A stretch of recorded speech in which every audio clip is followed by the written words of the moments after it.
Hello, hello, hello. Welcome to the first episode in a short series on alternative academic programs. I wanted to spend some time over the next 3 episodes talking about alternative educational experiences.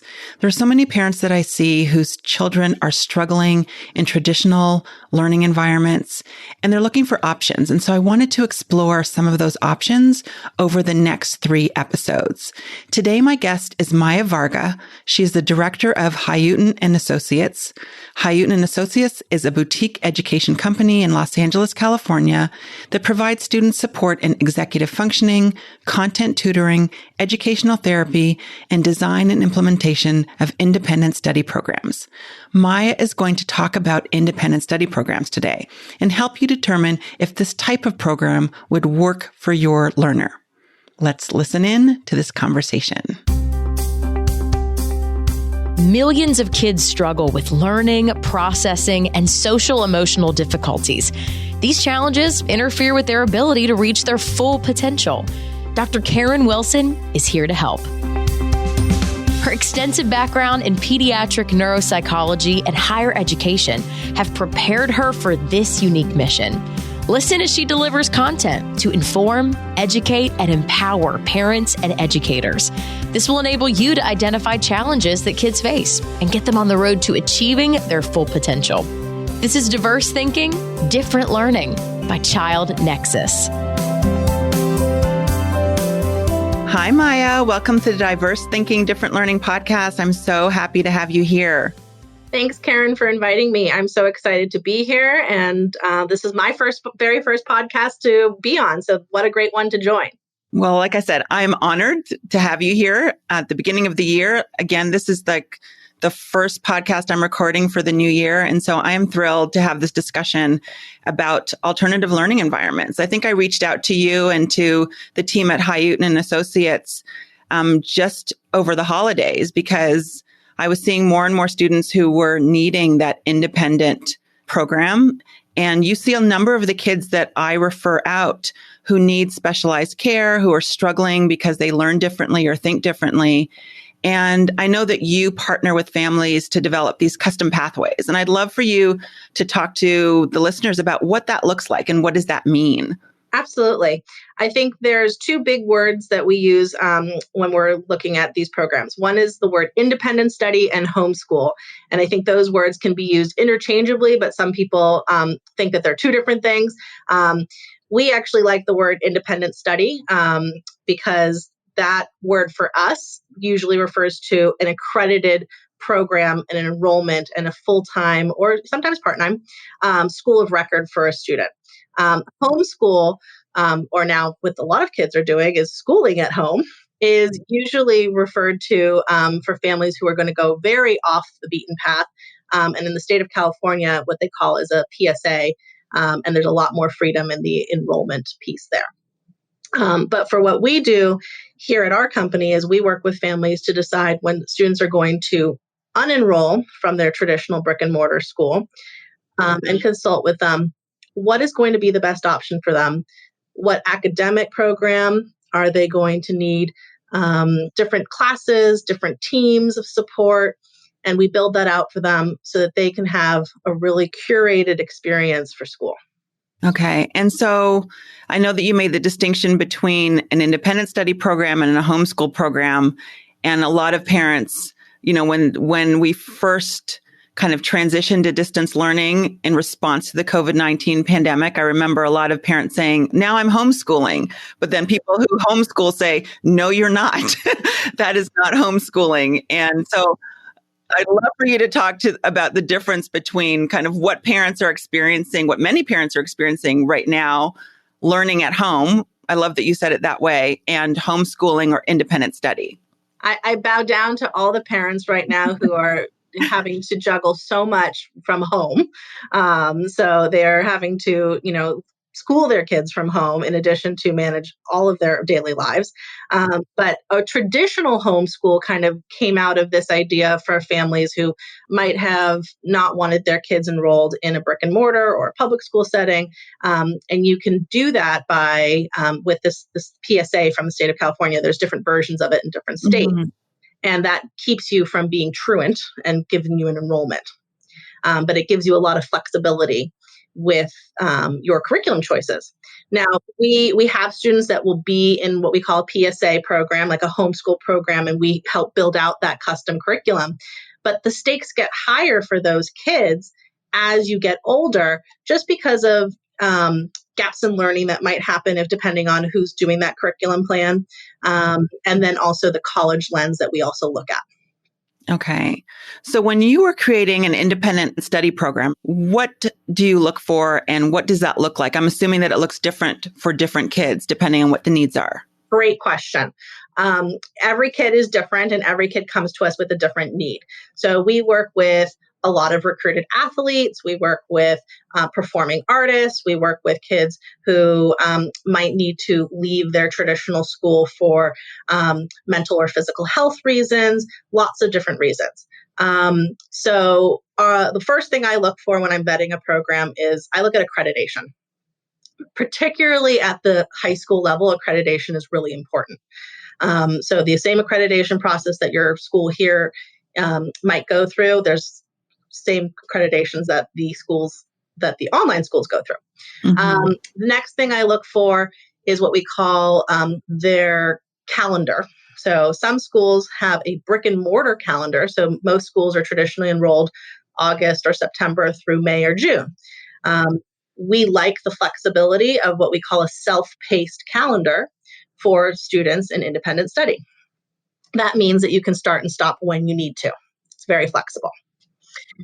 Another thing that I like to look for is the number of classes a student needs to be either full-time enrollment, if they are a full-time student, or the units needed that might be required if they're going to be on a graduation path.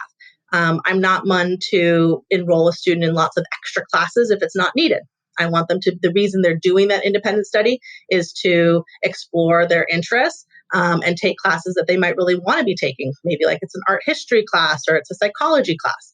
I don't want to burden them with extra electives that they don't need. Right. So those are kind of my big three that I look at. And then also tuition cost comes into it. Mm-hmm. And so when you're talking about those independent study programs, you are actually kind of working with an existing online school. Is that correct? Yeah. So there's if you right now Google online schools, I think because of what has happened in light of the COVID-19 pandemic, you can come up with hundreds of pages on your Google search.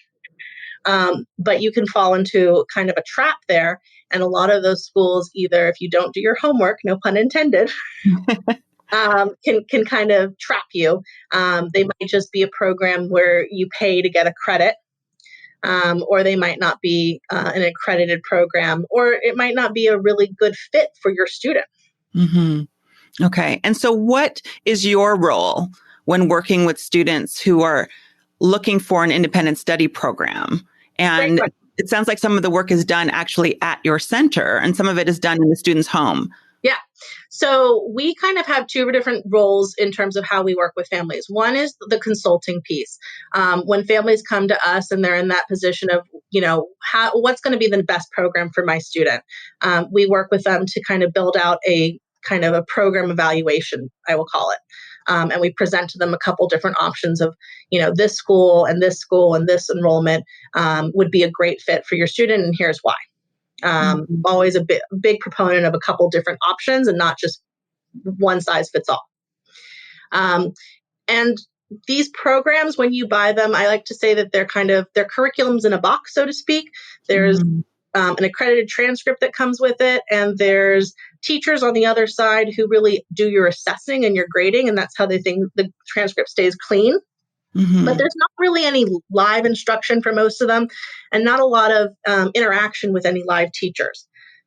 So what Hayutin provides is that live instruction and breathing life into that curriculum. Because to be honest, I know that I wouldn't want to teach myself Algebra 2 or do a biology lab by myself or try to figure out a thesis about Romeo and Juliet. And so we create a team of really great experts from our tutors to kind of create that one-on-one experience around these classes. And we create a teacher team. typically somewhere between 3 and 4 hours per week per class, to teach that content and really create that customized experience. And so they get the face-to-face instruction by one of your team members, but they're using the existing curriculum from the online school.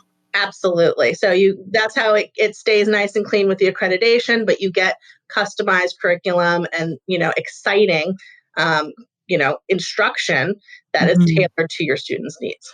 And that's so interesting because when we initially talked about the contrast between distance learning and this experience that you've just described, and I'm thinking about the student who would really benefit from that one-on-one instruction where the teacher is speaking directly to them and providing the instruction that way versus looking at a Zoom screen with 25 other boxes of kids. The delivery is different. Absolutely. Now, I will be the first to tell you that the challenge of a one-on-one environment is that there's nowhere to hide. So I'm very transparent about that. And also, so when you're talking about who's this good for, this is good for the student who is ready to show up for themselves or who is needing that curated experience and more support and guidance. And I think, the hard part for us right now that we're all speaking to right now is the socialization piece. Mm-hmm. Pre-pandemic, our concern for our students that work with us, in person here at our center, we had in Santa Monica, or who worked with us online, is what were they doing outside of the time that they spent in school hours to fill that, to create socialization time with their peers. Mm-hmm. It's really important to us. And how do you, address those concerns? Because I know a number of parents who we work with consider a homeschooling option, an independent study option, but they're concerned about the socialization. They're concerned that their kids will be missing out on those social opportunities by not being in a brick and mortar school. So how do you address those concerns? Great question there. It's one that I think we're continuing to always ask, the team around a student, whether they have a therapeutic team, if they are performing artists, if they are an athlete, they have kind of a built-in socialization piece there with their sports or their performance piece. But for the students whose worlds are on the smaller side, we look to creating meaningful activities for them, whether that's some group.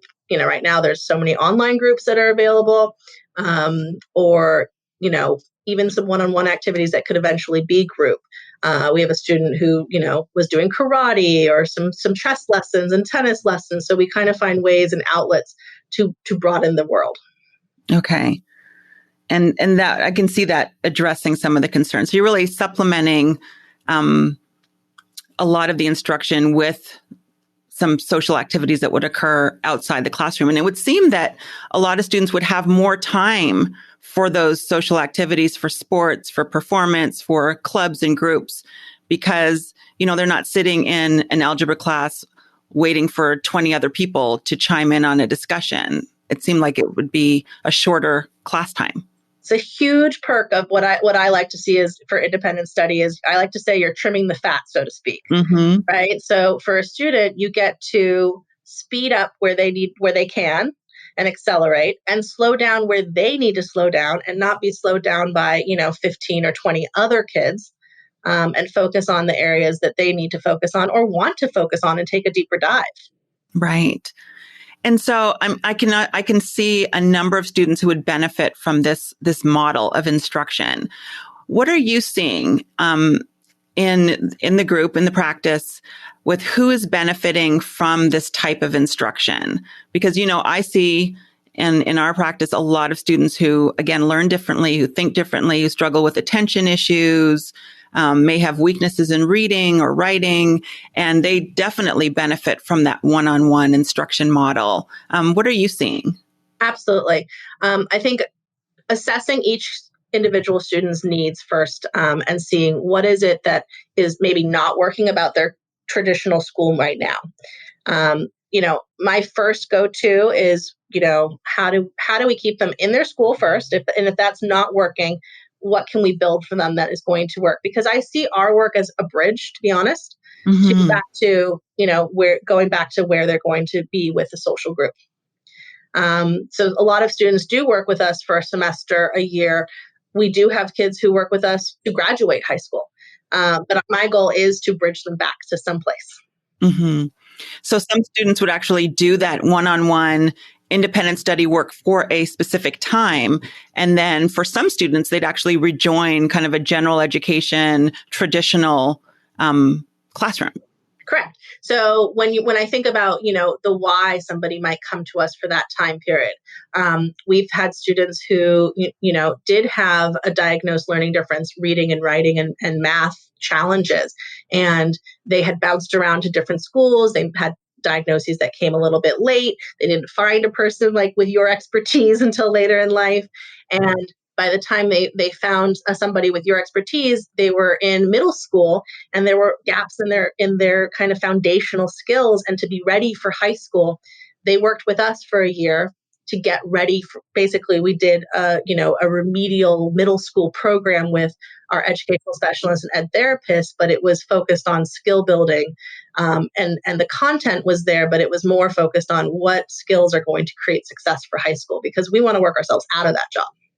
Right, right. And I love that you mentioned kind of those allied professionals, because they're so important to so many of the students that we serve in terms of addressing the difficulties that students are facing. So I'm thinking about targeted interventions, because for some students, it's not enough to just have the one-on-one history lesson. They may need that one-on-one specialized intervention to address the dyslexia.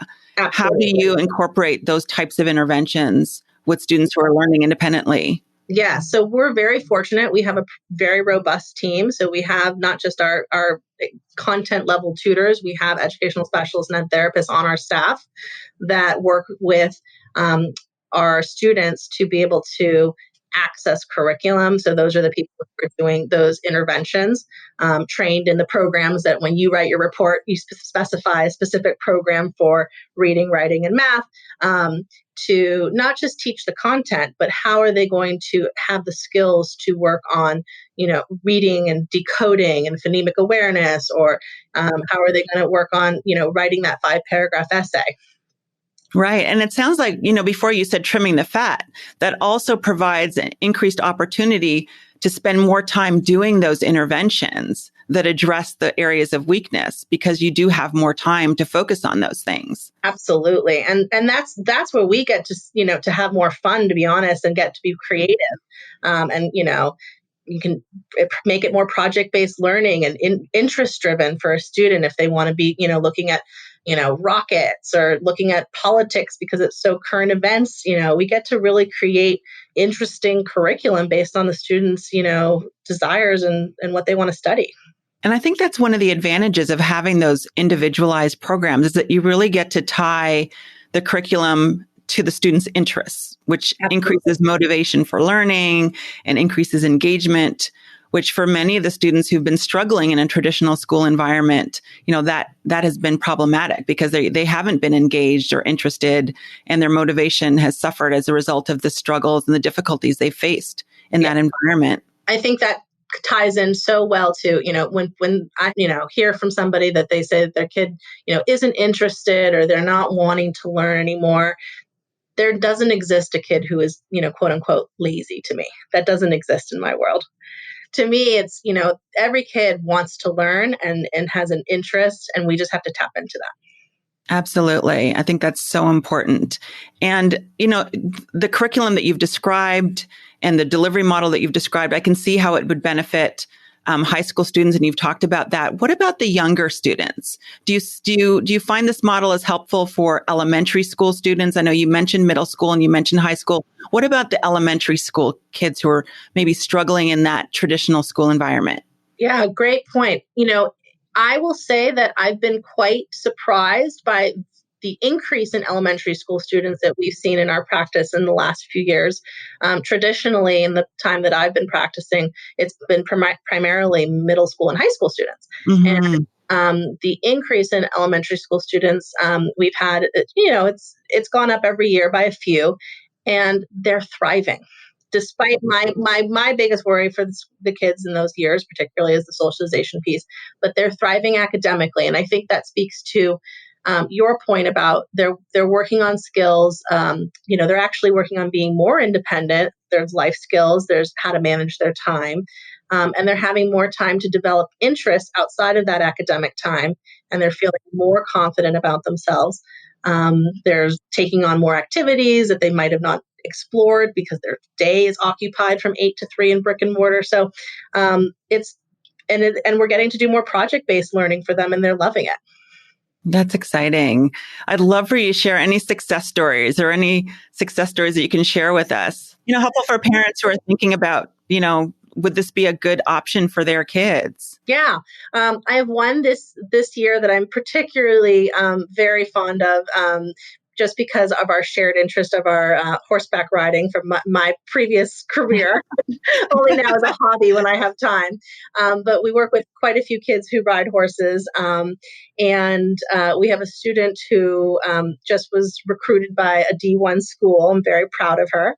And she moved us to do independent study in the middle of her junior year, which is a very brave and big move. Mm-hmm. And she's a hard worker, and the switch allowed her to free up her time, change how she was working, and she got rewarded for the work that she was doing differently than where she was in a brick and mortar school.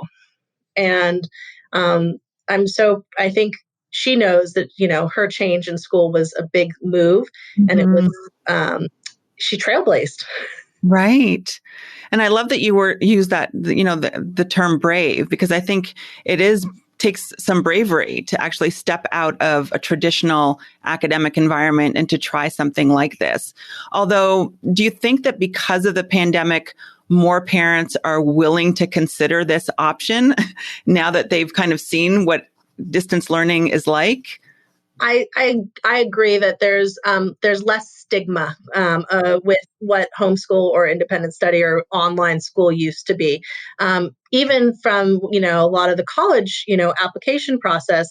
I have lots of kids that we've worked with that get into their top choice colleges, Ivies, you name it. They're getting into their first choice. So I think this is a new normal, and I think it's going to stick around. I agree. I think so. And I think parents have spent a great deal of time during this last year, which has been challenging for a number of reasons, exploring other options for their kids. Some parents have seen their kids struggle for the first time because they're at home and they can see how they're having difficulty. You mentioned accessing the curriculum. And for some students, this has been a challenge for them to do that. And it sounds like this independent study model, the homeschool model, would benefit a number of students who need that one-on-one instruction, mode of instruction, who may need some specialized, individualized support in a way that wouldn't occur after school, because I see so many kids who are in a traditional school and need intervention for reading, writing, or speech and language or occupational therapy. And all of those things are being added at the end of, a long school day. But it sounds like with the independent study model, for students who need some specialized support for a specific period of time, it's a good option because you can build that into their day, build that into their school day. So they won't be doing this after school. Great point. Yeah. Our goal is to kind of maximize the time that they have and minimize, the numbers of to-dos on their list and not feel so overwhelmed, particularly right now. And screen time is a big, big concern of everybody's, mm-hmm. Particularly when right now we are limited to, being virtual. Hopefully that will not be forever. There is an end in sight.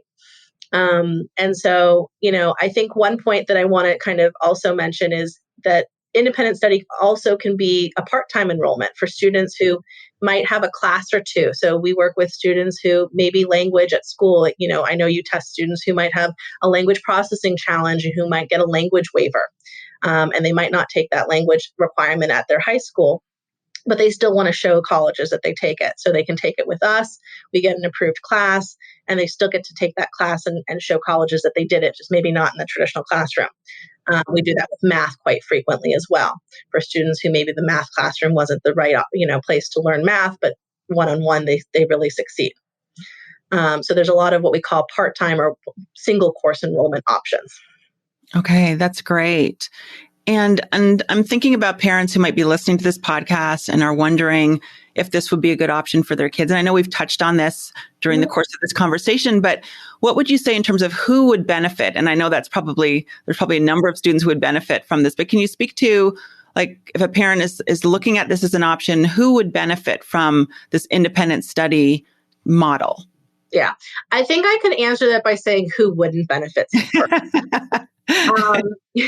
Students who are either not self-starters, and if you aren't a self-starter and needing a lot of support, I would say, we have transparent conversations about budget up front and what the hour count might be for support, because we wouldn't want you to start this and not be able to continue. We want to be very transparent with families about, what this takes, and it can be expensive. Mm-hmm. And we don't want to burden a family ever. Right. But I think, who is it right for? Credit recovery. So if you had a class that didn't go well and you need to make it up, credit acceleration, you want to skip a level of math or a language and you want to, be the go-getter. A class that your school doesn't offer. I had this happen. A student wanted to take AP art history and she was an intern in an art gallery and she really wanted to pursue art, and they didn't have art history. So she went and she took AP art history outside of her school. So there's, I think that, like, I use that word trailblazer. So if you want to carve your own path, there's that student out there. That's wonderful. And I can see that would be beneficial to those students. And also, again, for those students who need that one-on-one mode of instruction because they're struggling in a traditional school environment. And, that mode of instruction kind of minimizes distractions. They can get their questions answered via that live tutor or teacher who is there kind of delivering the independent study program to them. And I can see a lot of students thriving in that environment in a way that they wouldn't be able to in a traditional school. It's curated just for that student. And I think, to have that it's a gift to be able to give your student. Absolutely. And I think another thing to tell parents is that it doesn't have to be forever. It sounds like what I'm hearing from you is that for some students, it might be a semester or it might be one academic year so that they can catch up and get that intensity of support one-on-one, and then they continue with the traditional environment. So that's important for parents to know as well. They're not committing to this for the rest of their child's academic career. Absolutely. And, our background, we have, Matthew and my background is college counseling. So for this high school students, we're looking at the college counseling view. And we're always kind of keeping the big picture in mind, and all doors are always open for the students that work with us. Excellent. Maya, this has been so helpful, and I think it's going to help a lot of parents who are trying to figure out what to do for next year, the next academic year, in terms of what would be the best option for their children as they think about and explore different kinds of learning programs. And this is helpful. So if people want to get in touch with you and know more, what is the best way for them to reach out to you? You can reach out on our website, hayutin.biz. And we have a contact form there. All right. And I will put that information in the show notes. Thank you so much for coming on the podcast today. I've really loved this discussion, and it's been helpful, really helpful in terms of information that I can use to guide some of the parents that I see who come into my practice. So thank you. Thank you so much for having me. And I appreciate you having me for my first podcast. Maya helped us better understand independent study as a learning option for many students. Next week, my guest will be Dr. Maureen O'Shaughnessy. She is going to talk to us about an innovative alternative learning environment, microschools, and they are set up to help all kids thrive. You do not want to miss this episode, so make sure you hit the subscribe button so you don't miss it. Thanks so much for listening, and I'll see you next week. Thanks for listening to Diverse Thinking, Different Learning by Child Nexus. For more resources, visit us online at childnexus.com.